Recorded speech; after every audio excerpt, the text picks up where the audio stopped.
For over a decade, the mechanical logic of the world's most powerful financial system has operated under rules most people have never seen. This is the Eccles Building, the headquarters of the United States Federal Reserve. Congress tasks this institution with two primary objectives: maximizing employment and stabilizing inflation. To manage these objectives, the central bank relies on a single economic lever, the federal funds rate. The federal funds rate is the short-term interest rate that private banks charge one another for overnight loans. For decades, the process of hitting this rate target was standardized through a mechanism known as open market operations. You will still find this exact model detailed in university macroeconomic courses today. That traditional model has been functionally dead for over a decade. This chart tracks the Federal Reserve's total assets. Before 2008, the balance sheet hovered below $1 trillion. Then it shot upward, crossing the $7 trillion mark. The vast majority of this newly acquired volume consists of U.S. Treasuries and mortgage-backed securities. Every asset on a balance sheet requires an offsetting liability. For the Fed, those liabilities take the form of private bank reserves. Because of this asset expansion, the commercial banking system is now flooded with trillions of dollars in excess cash. Economists categorize this modern monetary environment as the ample reserves regime. Open market operations have lost their effectiveness in this environment. Instead, the central bank steers the economy using administered rates, specifically interest on reserve balances, or IORB, and the Overnight Reverse Repurchase Agreement Facility, or ONRRP. To understand the modern cost of capital, we have to map the plumbing of this new system and see exactly why the old mechanics broke. Federal funds are the reserve cash balances that private banks keep on deposit at their local Federal Reserve Bank.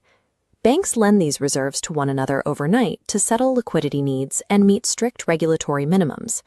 This graph plots the market for those bank reserves. The downward sloping line represents private bank demand. Historically, this curve was very steep. Banks operated near their minimum requirements, making cash a scarce resource. The vertical line represents the strictly limited supply of reserves provided by the Federal Reserve. By buying or selling bonds, the Fed could inject or drain cash. This shifted the vertical supply line, moving the intersection point along the steep demand curve.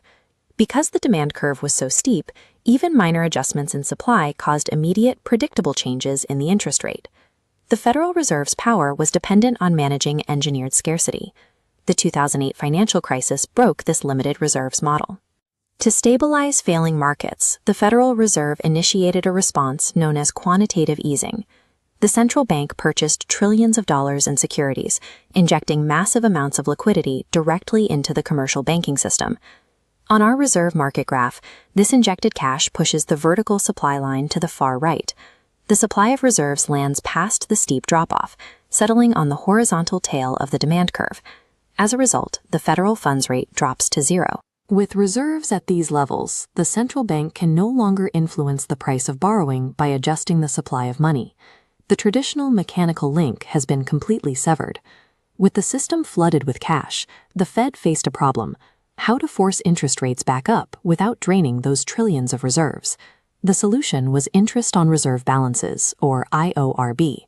IORB is an administered rate. It is dictated directly by the Federal Reserve, rather than discovered through market trading. On our chart, IORB acts as a physical floor, lifting the flat-lined interest rate upward. The Fed pays commercial banks this percentage to keep their money safely at the central bank. No rational bank will lend money in the open market for a lower return than it can earn risk-free directly from the Fed. However, there is a loophole. Large non-bank financial institutions, like money market funds, do not have reserve accounts at the Fed and cannot earn IORB. To capture these institutions, the Fed utilizes a supplementary tool, the Overnight Reverse Repurchase Agreement Facility, or ONRRP.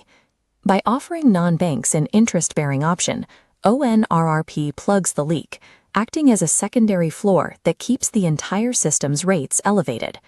The central bank no longer steers the economy by manipulating the supply of money. It controls capital by acting as an inescapable price floor. This new monetary mechanism has consequences for the Federal Reserve's own balance sheet. This ledger contrasts $7 trillion in securities against massive reserve liabilities. The assets on the left, Older government bonds and mortgages generate steady interest income for the Fed. Historically, the Fed easily covered its operating costs and sent its surplus profits directly to the U.S. Treasury. This graph tracks those remittances, showing a steady flow of positive income throughout the 2010s. This profitability requires the interest the Fed earns on its assets to remain higher than the interest it pays out on its liabilities. Relying on the IORB mechanism to fight modern inflation sets a dangerous mechanical trap that reverses this entire dynamic. To combat recent inflation, the central bank had to execute aggressive rate hikes. In an ample reserves regime, raising rates means lifting the IORB floor, which requires paying out high interest on trillions in bank reserves. The trap springs when the Fed is forced to pay out significantly more to commercial banks than it earns from its older, lower-yield bond portfolio. In 2023, this created a staggering operating deficit, recorded as $114.3 billion in negative income. The Fed absorbs this loss without going bankrupt by using an accounting classification called a deferred asset. A deferred asset functions as an IOU from the Fed to itself. It represents the exact amount of revenue the central bank must generate in the future before normal Treasury payments can resume. The ample reserves framework successfully shielded the system from a liquidity collapse, but it rewired the flow of capital between the central bank, commercial lenders, and the government.